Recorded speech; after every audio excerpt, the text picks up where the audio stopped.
Hai, shalom semuanya. Perkenalkan, saya Raymond dari PDPKK Santo Petrus Canisius Denpasar. Pada bacaan Injil hari ini, meminta kita untuk saling mengasihi sesama, seperti Tuhan mengasihi kita. Sebelum masuk lebih dalam, mari kita buka bacaan di Galatia yang membahas tentang buah-buah roh. Nah, kalau Bapak, Ibu, dan teman-teman sekalian ngeh, ya, yang paling pertama disebut itu apa? Buah-buah rohnya. Kasih. Mengapa kasih? Kenapa nggak sabar? Kenapa nggak lemah lembut? Kenapa nggak kuasa diri? Nah, dalam sebuah seminar yang pernah saya ikuti, saya setuju statement ini.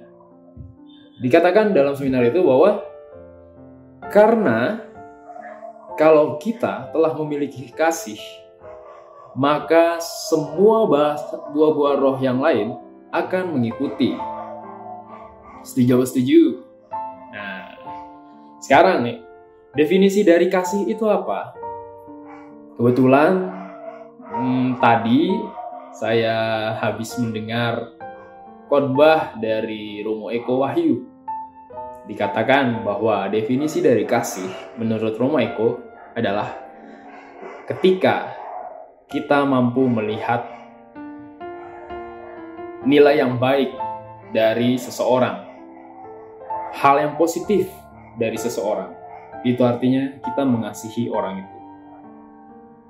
Nah, pernah saya membaca, ya, kalau kecenderungan manusia itu cenderungnya adalah mengingat sesuatu yang negatif dibandingkan yang positif. Contoh, kalau kita mengingat seseorang nih, pasti yang diingat itu cacatnya dulu. Misalnya, dia ini yang pernah ngeledek aku pada saat dulu SMA. Dia ini yang mulutnya ember. Nah, pasti yang negatif-negatif cenderung yang lebih nyantol di alam, di pikiran kita, yang menyantol di benak kita. Kenapa nggak yang positif?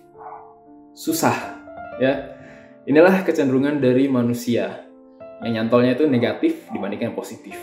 Nah, Romo Eko mengatakan kalau kita mengasihi seseorang, maka kita mampu melihat sesuatu yang positif dari orang itu. Sesama, mengasihi sesama, mungkin secara teori gampang dikatakan, tapi sulit dilakukan. Start dari keluarga, ya. Banyak yang kalau kita lihat dalam rumah duka, ya, ketika orang tua sudah nggak ada, ketika seseorang yang kita sayang sudah nggak ada, baru di situ muncul penyesalan. Kenapa tidak dilakukan? Kenapa kita memberikan kasih kita secara total ketika orang-orang tercinta kita itu masih ada? Kenapa waktu sudah meninggal baru menyesal? Ya, inilah yang menjadi permenungan, khususnya bagi kehidupan kita dalam berkeluarga, di dalam keluarga kecil kita, keluarga inti. Ketika orang tua kita masih ada, ketika saudara-saudari kita masih ada, nggak ada salahnya untuk melepas gengsi dan mulai start mengasihi mereka.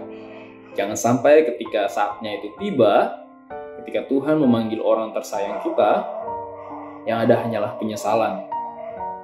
So, start dari hari ini, kita mulai mengasihi orang-orang yang kita cintai. Kita melihat hal yang positif yang ada dari mereka. Ya, namanya manusia pasti adalah hal yang negatif, ya. Tapi kenapa nggak kita melihat hal positif? Apalagi orang terdekat kita, khususnya keluarga inti kita. Kita berikan kasih kita kepada mereka secara total, agar damai, sukacita selalu menaungi kita, agar suasana di rumah nyaman, suasana hati kita nyaman, suasana orang-orang di rumah kita juga nyaman. Selamat beraktivitas. Tuhan Yesus memberkati kita semua. Dadah.